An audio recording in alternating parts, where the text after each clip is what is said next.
Hello and welcome. You are listening to the Investor Lab, the auditory epicenter for passionate people seeking a life of freedom, choice, and abundance. And on today's show, we speak to someone who is doing just that. His name is Iain Shearer, and he is on a pathway to a life of freedom, choice, and abundance. And we talked to him about his journey to date and how when he first got into property investing, how that worked out, how he moved overseas and has now moved back to Australia, got back into property investing, and how, in fact, entering into starting his portfolio again using a lower priced property has actually been the key to getting to the key catalyst event that is actually helping him to start to scale his property portfolio out and find success as well. So we talk a lot about gratitude and mindset and loads of really great insights into what is shaping Iain's decision-making process today. So if you're interested in getting involved in property investing, if you're thinking, hey, I don't have a huge amount of savings, I'd really, what's the, how do I get started? Then this is going to be a really great episode for you because we talk about a lot of that kind of stuff in here. So without any further ado, let's get stuck right into it, and I'll see you on the inside.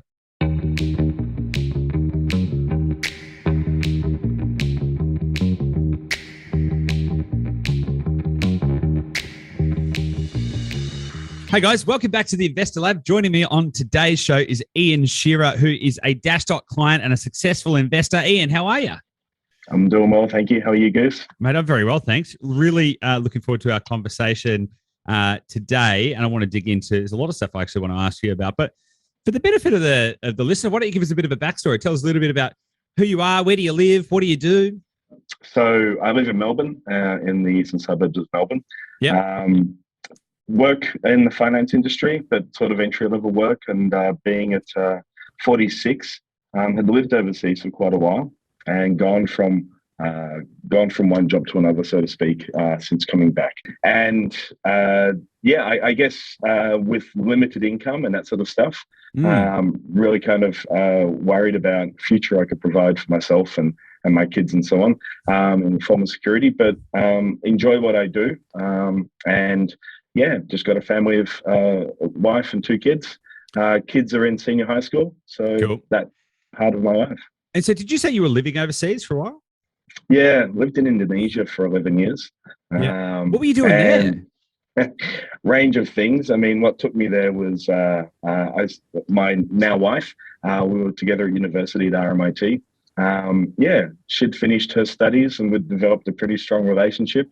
And I didn't really like the idea of a long-distance relationship. So we got married and figured I've taken her away, or at least Australian studies have taken her away from her family for a number of years.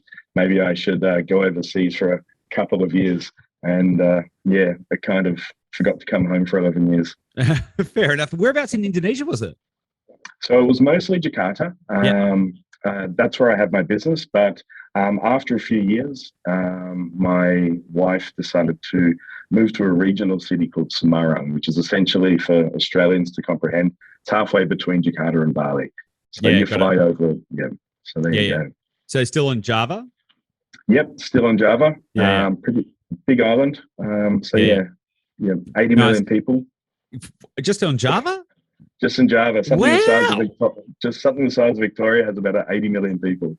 Unreal. And you said you had a business over there. What was the business doing? So, it was, I started a chain of hair removal salons. Wow. That's interesting. So essentially it's something that's quite common now, being IPL. So kind of like laser. I was someone who needed the treatment myself, believe it or not. Yeah. And I saw how expensive it was to get the treatment done in Australia. So I thought, why not buy a machine and see what happens there? So hang on a second, was it hair removal or hair replacement? Hair removal. I need hair replacement too, by the way. Mate, that is really fascinating. That's okay. Yeah.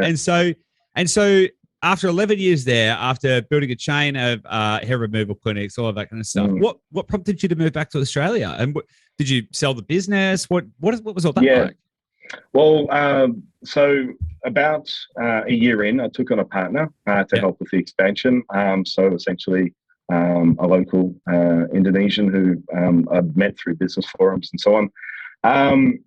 We ended up expanding to about six clinics across Indonesia. Wow. Yeah, and it just exploded, and it sort of changed the market in Indonesia. The thing is, though, there are a couple of things. So obviously, my kids were getting older, and it was getting to the point where they were getting towards the end of elementary school. Mm-hmm. My wife's parents, I guess, had passed away at that point. And on top of that, the business was probably so big that it would attract attention that I wasn't prepared for and wasn't qualified for. It was growing quite a lot and it was quite popular. So essentially, I just chose to take a golden parachute and told my partner, I said, look, yep, I want to make a move. I'll give it all to you. And that was it. So awesome, sweet, perfect storm that came at those final years and took us back to Australia. Yeah, interesting. Yep. Okay, and when you came back to Australia, was that kind of like hard or easy to reintegrate? 11 years out of the country is a decent amount of time. Definitely, you kind of always felt for the first couple of years, and it was interesting because even when I moved to Australia, you always felt like there was one foot in the country you're in previously. So I thinking that I'd grown up in Australia and Australia's my home and so on and my connections. Coming back to Australia, you had that same feeling. You sort of felt like I've still got one foot in Indonesia. I think the important factor there to settle is just sort of laying down your roots. So getting kids involved in community sport and sort of getting yourself involved in the community and so on. And that helps with settling. You don't pine for what you've left. But in regards to jobs and so on, look, I mean, I came back when I was about 37, I think, or something, maybe 38. And with the limited qualifications and being a sole business owner, it's a hard sell to sort of move, I guess, horizontally into a job that you had previously. So interesting. Right. So how long after you got back, when did you first start getting interested in property investing? So I'm interested, like, having been out of the country for 11 years, you come back in your late 30s, right? Yeah. Had you been investing prior to moving over there? Did you talk to me a little bit about that? I think it was weird. I think even from like high school, or the late years of high school. My mum, my parents divorced, and my mum ended up purchasing a property. And I just saw, because it was just mum and me, I kind of got an exposure to the mechanisms of property ownership and what was involved, and I guess what money means in that sort of sense. So that was just sort of a seed that was planted and kind of fermented over the years. And after graduating, I sort of started to take an interest in it. Didn't have the financial ability to purchase something so soon after high school, but after working full time for about 5 or 6 years, I ended up buying an apartment in Glen Iris for the beautiful price of about $100,000. Now this is a 1-bedroom apartment, and it was a doer-upper, and it was all very cosmetic. And my now wife, we lived in that for about a year before moving overseas, and that was essentially my first foray into property investing. But we also own a farm, so but that's sort of inherited a farm rather than investing. Where's in a the farm? Hamilton, or it's Viaduct, just outside of Hamilton, which is western Victoria. Yeah, nice. I know Hamilton. It's nice. How big's the farm? It was 650 acres. Now it's 100 acres. So right. A bit more of a hobby farm now. Nice. And you're currently living in the eastern suburbs of Melbourne. So do you spend much time out on the farm? Yeah, so I'm actually heading off tomorrow, believe it or not. So essentially around about once a month. So just there to maintain it. We've got some hay and other stuff that we're planting, growing, sell to the neighbours. Yeah, my mum is living there. So when COVID hit, she decided to move out there. So that's just one way of catching up with her. But also, even if she wasn't there, we'd still be heading out every couple of months to look after the place. Cool. Yeah, makes sense. So tell me then, how'd that 1-bedroom apartment work out for you? Did you hold on to it when you went over to Indonesia? Yes and no. So essentially, I held on to it for about 18 months after moving to Indonesia. But at that point, communication, lines of finance and so on were quite This is 2004, 2005. Mm. So we didn't have stuff like instant messaging. We were still operating off email. International calls were still kind of, $5 a minute and that sort of stuff. And making any sort of cross-border transactions, you had to go into a bank and it was all these forms being filled out and so on. So unfortunately, I guess just because of the the relationship with the property was having an agent and me. And it was just any agent that I could essentially find. So, and that was, in actual fact, it wasn't even me who found it, it was my father after I moved over to Indonesia. And obviously when you have a property, there are some things that just need instant and quick resolution. Things like, the dishwasher needs to be replaced, or the door handle breaks, and then having to have that authorized. So it was really back then, I guess property investing really required you to be very near to the property itself, even if someone else was running it. So that's quite really interesting. Yeah. So because of that, essentially, I was just constantly chasing my tail and having to send money from Indonesia and so on. I just said, look, it's just going to be easy. So it wasn't able to self-support. So a couple of things on that. So firstly, sounds like it wasn't able to self-support its own costs and expenses, and you were paying stuff to maintain the property. It was yes and no. So I mean, it made a marginal profit, but just not enough that if anything broke, it would cover that's it. Right. Yeah. Okay, makes sense. The $1,000 expenses required me to the sort of things you get in pretty much every property. Every once in a while, you've got to fork out $500 to $1,000, and there wasn't the kitty sitting there.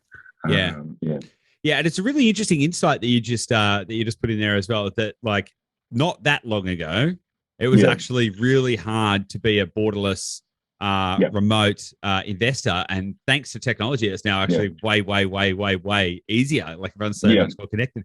Interestingly, I hadn't even really thought about that. I hadn't even thought about like how much harder it would have been, say 10, 15, 20 years ago to be a borderless investor. That's a massive advantage that people have got today. Okay, cool. Yeah. So got it. So you got rid of that. You moved to Indonesia. After 18 months, you got rid of the apartment. Then you've come back. What did you have any other investments, or like what kept the fire burning? Because that's a pretty big gap between that apartment and now.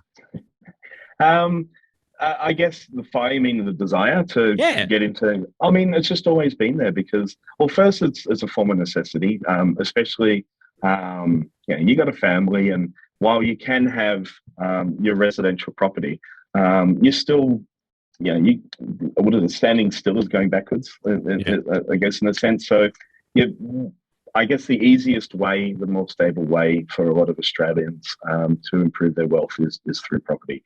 I also find it exciting. I mean, I have actually an interest in architecture and property and history and so on. And so I drive past houses and I say to myself, geez, I really wish I'd owned something like that. Or, gee, look at that Edwardian style, or, look at that old colonial sort of thing. And I think, I don't know whether it's a sense of possession or control or greed or whatever, but I see things and I love it and I want to own it, maybe to protect it. But so coming back to Australia, and I'm still renting, believe it or not, I'm still a renter. That's good. That's good. Which is part of this dash dot story, to believe it or not. But I guess we'll get there eventually. But I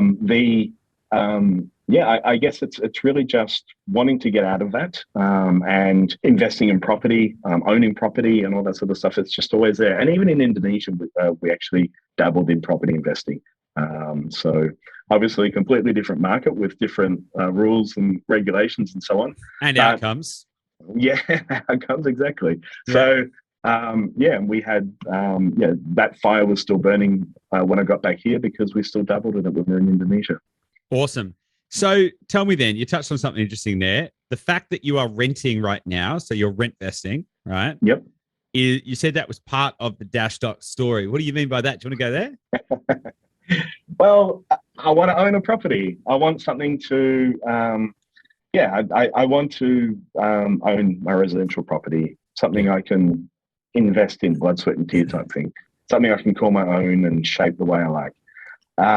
Now, pretty much everything I've mentioned up until now is all part of the Dashdot story, or my Dashdot story, and the influences behind that. So yeah, living in the eastern suburbs of Melbourne, I guess, or actually now anywhere in Melbourne, it's just, on someone with an entry level wage. You come back from living overseas, and I work in superannuation. I'm working on the phones and that sort of stuff. Love what I do, but obviously my income potential is limited, and therefore my borrowing capacity is limited. On top of that, I mean, when you living in Mount Waverley, and then you look in places like Clayton and Springvale and Oakley, which are our neighbouring suburbs, and we're considered a quite affordable. And then all of a sudden, you're looking at $700 to $1 million for a standard suburban home. And on someone who's earning, essentially, I don't know, 65,000 a year, combined income of about 120. There's only so many options you have. And then, and this is like, we moved back in 2015. And I'm saying to myself, oh, look, there's a property bubble. It's gonna burst soon. I'm just gonna time it. I'm gonna wait. How'd that work out? Yeah, exactly right. And then that's the thing. What's that saying? Where what is it? A little bit of knowledge is more dangerous, or whatever it is. So you think you know, and as from 2013, a couple of years before, once we started to plan the move back to Australia, I'm strategizing, looking at property prices and what I need, what my budget needs to be, and that sort of stuff. And it just, it's like holding onto a piece of rope that's just falling out of your hands. You just can't really control it, these property prices. And eventually it got to the point where the profits that we made from the business and the property we had in Indonesia, we had a nice little cash buffer of about 100,000. I'm thinking that's a great little deposit to have for a property. All of a sudden, there's nothing. Forget about not having much of a deposit, but I mean, what's left over and the sort of repayments you're going to be on, it was just unattainable. And so essentially, seeing the ads from Dashdot, and skeptical at first, because all these property people, just trying to sell themselves and that sort of stuff. And thought, got this call from, I inquired, said I was interested, and inquired, and I sounded, if my call was recorded, I'd probably sound like a skeptical person and that sort of stuff. But every step of the way, it just started to dawn on me that this is offering a solution, a way that I can achieve my goals. And I'm dealing with people who know a lot more than me. And I thought I knew a lot. I thought because I'd had these successes. But clearly, since moving back to Australia, midlife crisis, turning 40 and getting, struggling in regards to career and that sort of stuff. And then, it really beats you down. And I think this Dashdot experience and what's been open to me, has given me a really exciting path, and one that I'm halfway through, and I'm really, really enjoying it. Amazing. So what are your goals? I guess property-wise, life, everything, what's it all about? Keeps changing. I mean, obviously now, interesting in the last 12 months, and essentially since starting on this Dashdot journey, my life goals used to be quite materialistic. So now it's really just focusing on enjoying each stage that I'm at, what I've got, appreciate it more, and so on. So look, I'm 46. I'm renting. I've got 2 kids in high school. There are elements to that I guess people in the same stage as me of life could relate to and appreciate those moments, because, forget about having a colonial home right now, when that could possibly happen at some stage. But the point is, there's still quite a lot of enjoyable things that I'm doing in my life, or that life is giving me through family and work and so on. I guess my life goals are probably not refined, but essentially I've narrowed it down to just appreciating the stage that I'm at, and living healthy, sort of trying to turn that sort of stuff around. And of course, just being financially stable. So I guess being rich isn't a priority. It's about being financially stable and just having control about those sort of aspects of my life. Yeah, awesome. So I want to circle back, right? Because you mentioned that you're a skeptic, which I love, right? Because I mean, quite frankly, I can't blame you, right? It's like, you know, I know what it's like out there. So you're a skeptic. Then you started for whatever. I'd be interested to know what actually made you decide to at least start walking the path, because that's you could have just been. So I'm interested to know that. And then what you said, something that was really interesting in there, that as you started to go through the process, that you started to realize that there was a pathway to achieve your goals, right? Yeah. And so I'm interested to know, like, what actually made you actually even get past that, kind of take the first step, right? And then where do you see it going? Like, what do you hope to achieve out of it? And like, how is that going to shape your thinking? I guess what started me on the path was the initial chat. So it's essentially the introduction to the business. Now, obviously, the thing that popped out at me was on Facebook: own your own property with only $50,000 deposit or something similar to that. I'm like, wow, that really sort of suits my circumstances. So, okay, clickbait, bang. And and it was looking at, and then it just kind of gave, talked a bit about the properties, register your name, got a call back. And then it was, this is dashed up, and what do you call it? We just want to talk to you about how we invest, why we invest, and so on. Now, in my mind, I'm thinking the thing that's dominating the news and everyone's conversations, the lay person who seems to think they know a lot about property, it's negative gearing. And I just hate the idea. I've even right from when I had my first investment property, I didn't get the sense in negative gearing. Why would you take a loss just so that you could stick it to the tax man? It's cutting off your nose to spite your face sort of thing. Yeah. So bang, got me in the door. It was like, no, we only look at positively geared properties.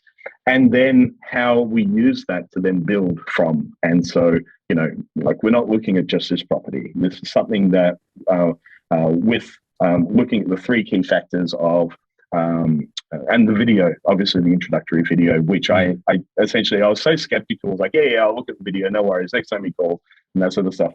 And eventually got around to watching it, and I'm like, wow, it's every skeptical idea that I had about buyers advocates and I guess property developers, and that was the other thing. You're not property developers, which is great, and just all these little red flags I created just kept being brought down through the video because I had a response to all of the concerns that I have about getting involved in people who deal with property and why I could do a better job.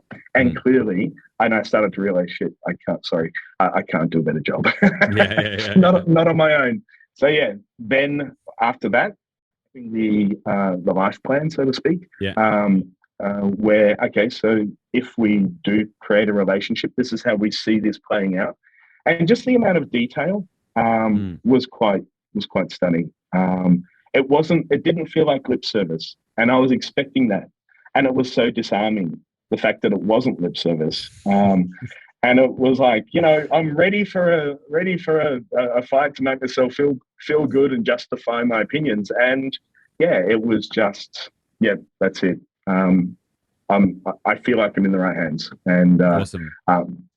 It was an education of myself as well. That was the important thing. That's awesome. It was an education to me that of what my abilities are, and that's not to sort of be submissive or anything like that. It's just there is so much information that needs to be taken in, and clearly I'm just not across all of it. So awesome.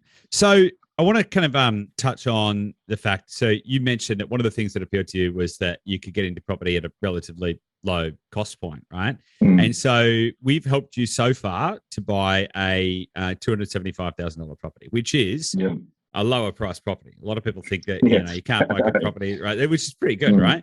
Yeah. So how has that changed because as you pointed out, you're living in the eastern suburbs of Melbourne, and how has that changed your thinking around what's possible in terms of property, and where do you see what do you want to achieve out of your portfolio? Well, the interesting thing is about, I guess, the principles about what's possible hasn't changed. It's they're building blocks, but this is a step that you can that was easy to step up to.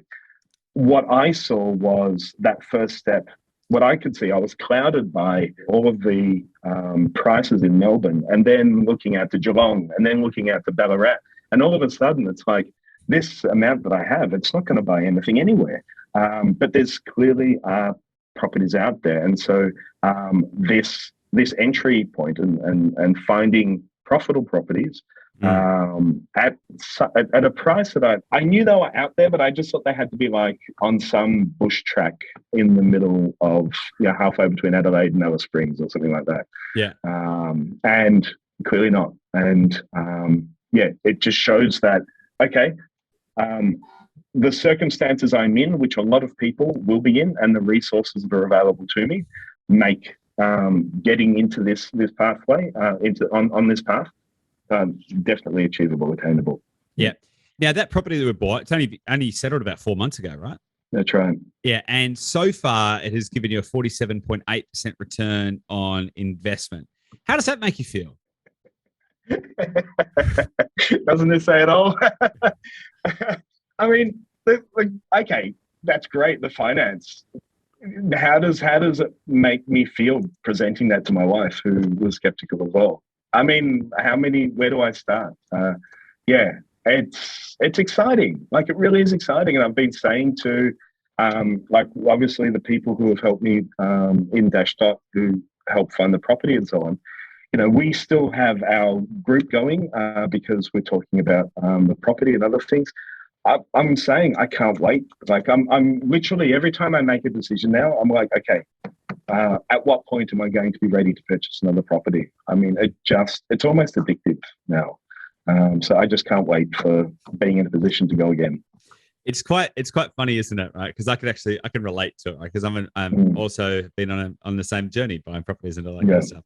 And what's interesting is the money side of it is cool. Like, I've made X amount of money. What's really interesting, I like to think about the returns, because hang on a second, it's done what? And that changes your thinking, right? Yeah. And it's the actual shifting in the thinking that changes all of the rest of it, right? Yeah. Because the money, fine, but when you're like, wait a second, I can win. Right? Yeah. I can win. If I just do this, I can win.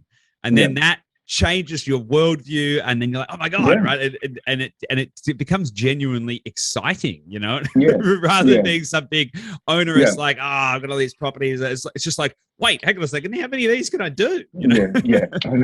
Exactly. Exactly right. Exactly those thoughts. I'm not just paying lip service to what you're saying. Exactly the same things have gone through my mind. Yeah. It's just like, wow,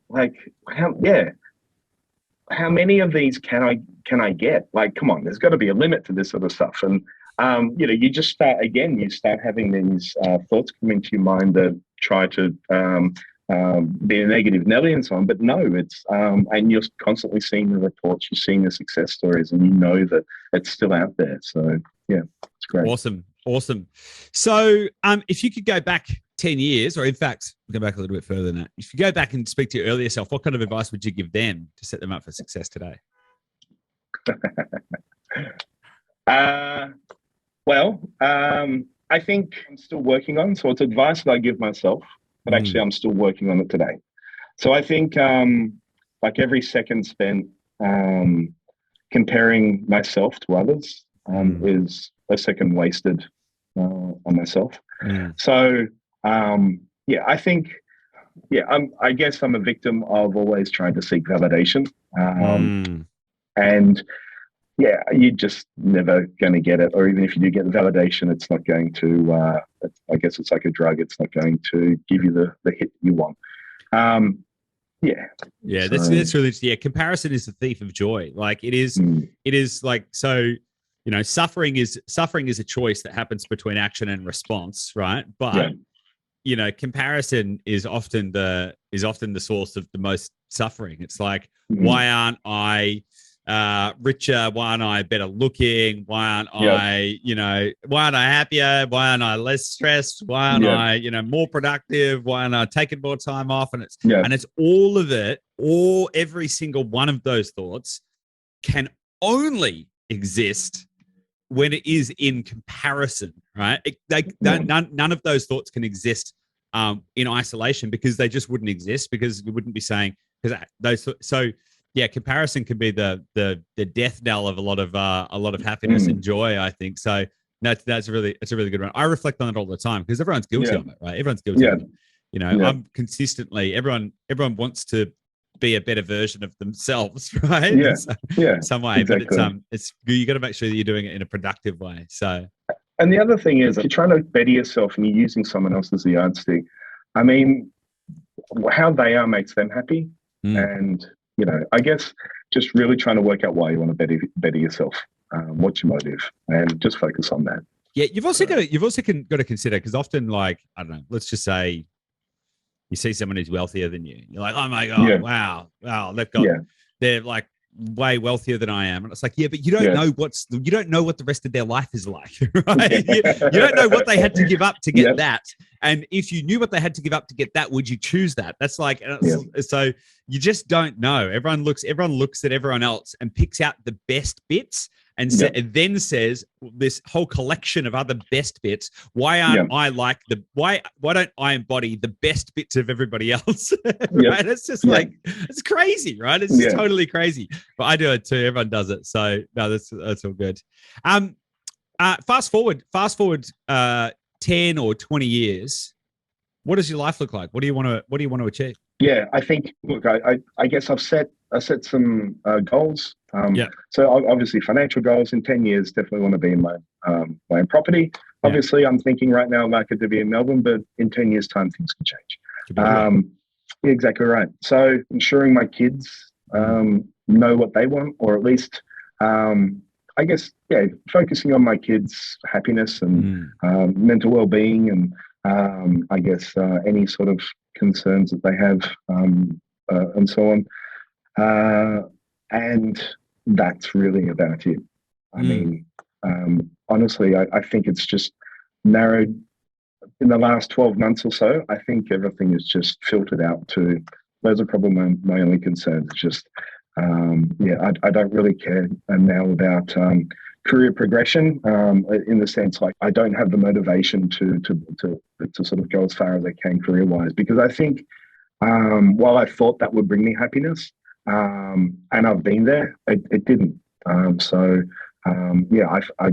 think I'm focused now on what truly does bring me happiness. So it's a cliche, but it's essentially just family. Gratitude, by the sound of it. Exactly right.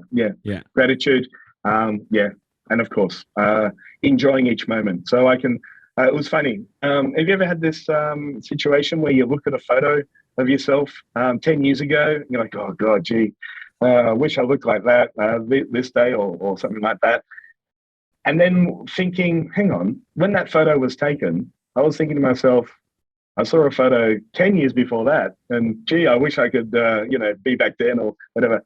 I think that's really why I just want to try and appreciate every moment I have.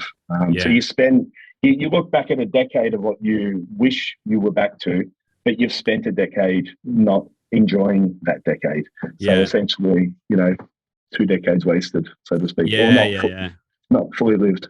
So, it's interesting. I heard a quote the other day. It was something along the lines of like, when you're 20, you can't wait until you grow older and you become a millionaire, right? But then every millionaire says they wish they could go back to when they were 20, right? And it's really interesting because like in that kind of mental kind of construct, when you're 20, you probably haven't got so much, but you're living life in the now and in the moment, and then you can go and create and do and all achieve all this other kind of stuff. But what would you give away to be able to get those years back and to be able to go back? So in 10 years' time, you're right. You're going to be looking back going, why didn't I make the most of today? And why didn't I have more gratitude and live in the moment right here, right now? And that's absolutely so true. I mean, I do, me personally, because I had a pretty wild few years back there. I look back at some of those and I'm like, pretty glad that bit's over, but but generally, I agree with you. Awesome. So, mate, I want to ask you now. We're going to move on to our final question. If that's all right with you. Yeah. So, I would love to ask you, because this is awesome. You've had a really interesting life. I got to say, you've got a really interesting life. You've done a lot. You've moved around. You've seen a lot. I really love the fact that you've got a great mindset around where you're at now and where you're going and why. I think it's really powerful, and there's a lot of lessons to be learned in that. So you should be really proud of that. I think it's awesome. Thank you. But I'd be interested to know if if imagine it's your last day on Earth, right? And everything that you've ever had, achieved, experienced, created, everything that you've ever done is going to be wiped from the face of the earth. There's going to be no record that you've ever existed. But you get to leave behind 3 simple truths or lessons you can leave behind that are going to live on in perpetuity forever after you're gone. What would you leave behind? It'd probably be what I said earlier, the first one, which is essentially just focus on yourself and your own happiness and not compare yourself to others. Yeah. Something which I think has been a guiding principle for me since my early 20s. The old Gandhi quote, be the change you want to see. So if there are things that you wish could be different, live them, act them, walk the talk, so to speak. And I think I have no good way of explaining it other than just leave more to the world than you take with it or take from it. So I'm really big on just making sure that while I know that I'm going to have an impact, negative or positive and so on, just make sure that you do more for the world than what you take from it. So go on. Yeah, we just live. We're very lucky in our circumstances. I've lived in countries, obviously, where people have a lot less and have to try harder for certain things.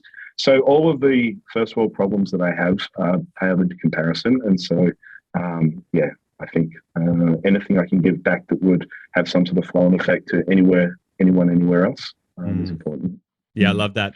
Yeah, it's really interesting because everyone has an impact, right? Some people you're not thinking about it, but everyone has an impact, and you get to choose whether you want that to be net positive or net negative, right? Yeah. That's a choice that everyone gets to make. So that's awesome. Is there anything that I didn't ask you that you wish I did ask you, or anything else you want to share with everyone before we leave? No, mate. Just to avoid sounding like a fanboy, I'm just really, really happy that I've come on this journey.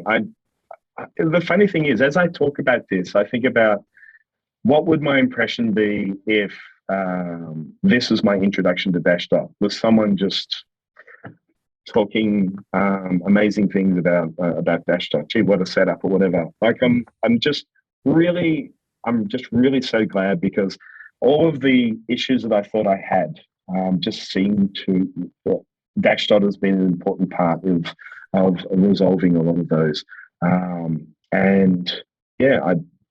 The other day, my mum said to me, "You look a lot more relaxed these days. Things just, the frown lines have disappeared." So I don't know. I'm just really happy being a part of this journey, and I just can't wait to keep building on what we've already got. So thank you. Well, thank you too. It's a joy to be able to go on the journey with you. And I got to say as well, isn't it funny how much your life and your physical self changes when you know that you're making progress in the right direction. Yeah. When you're like, you know what, everyththing's okay. I'm moving. Everything's good. It changes the whole worldview, changes your health and how you show up. And I'm so delighted to hear that that's the case for you too. So. Thank you. Awesome. Iain, it's been great to spend some time with you. So thanks so much. Really appreciate it. And can't wait to hear about your future successes. Until next time. Thanks, guys. See you, mate. Bye.